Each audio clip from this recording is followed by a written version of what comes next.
Do I keep holding this? Hold She's it up got- behind your face. Perfect. All right, hand it to Jim. Okay, Jen. So where'd you grow up? You saying you grew up? I there? grew up in Caroline County and moved to Easton when I was 19. Growing up, what was your experience with the bay? Did you hang out on the water? Did you do things on the water? I mean, what was your... Not so much when I was younger, but we ate a lot of seafood. You know, my grandparents were farmers, and we ate off of the bay, and they grew their own food. So I'm concerned about chemicals, pesticides, runoff, that sort of thing. In what way? Right, could be concerned. Very concerned. I'm concerned because I think we are what we eat, and I think that we're polluting the bay and we're polluting the rivers and the tributaries with runoff from farms, and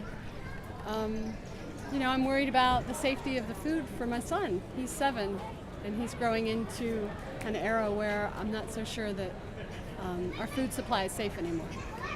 So I love the bay. Yeah, and once I moved over to the Eastern Shore, I did a lot of boating. I've got a kayak. You know, I love being out on the water. What do you love about it? The perspective. You know, it's like being in another world from the outside looking in. What's your favorite creature on the bay?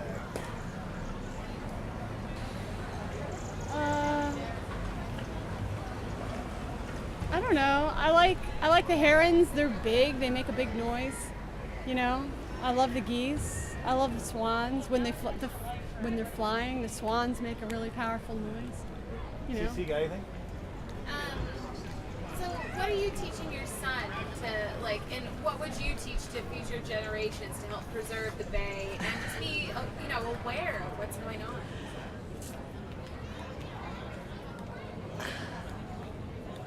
Well, certainly we're conscious about trash and recycling and not using plastics if we don't have to, those types of things.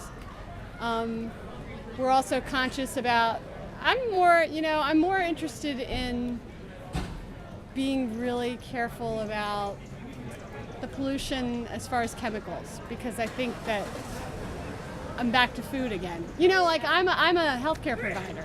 And so people come to me because they've got ailments, and a lot of the ailments that they have, I think, are caused from the chemicals, pesticides, and those types of things. And so I'm very concerned about that. And have you seen a difference? I know I have. Like when I look at my niece, where she is developmentally compared to where I am, it has to be something in the food, right? Like Absolutely, without a doubt. And what have you seen? Well, with children, certainly there's a lot of obesity and hyperactivity behavior. With adults, there's chronic pain, there's GI disturbances, there's arthritis, there's heart disease, there's diabetes. Okay.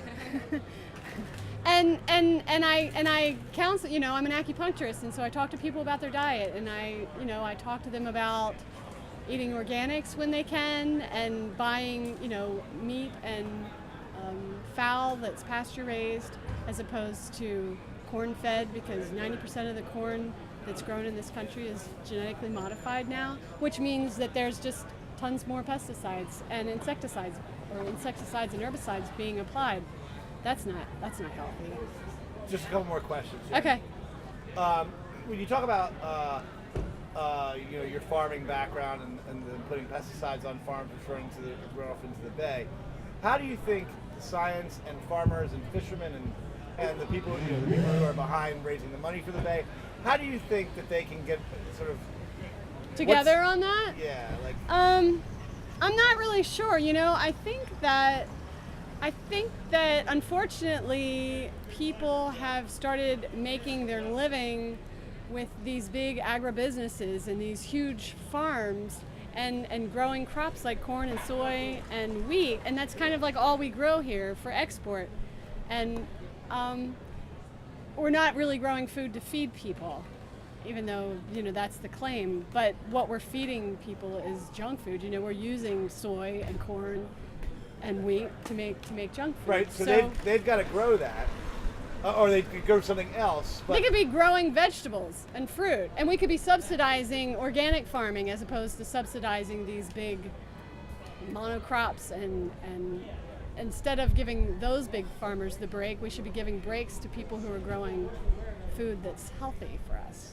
right. Yeah, Okay. that's going to actually nourish our children. Last question. If you were a mad scientist and you could invent anything you wanted that would help the bay, what would you invent?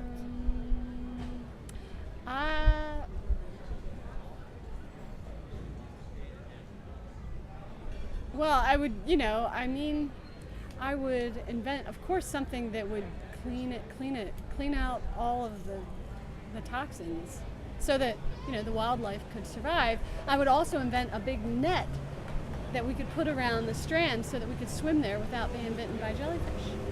And I think that's already been invented. I don't know why we don't have one there in Oxford. Do you eat food out of the bay? Yeah, oh yeah. I eat crabs once a week. So, when you talk about toxins in Yeah, I eat it. I know. I eat it. how come? I don't know. Tradition. I crave them. And we love them, and he likes them, so I get them. Yeah, I get crabs once a week.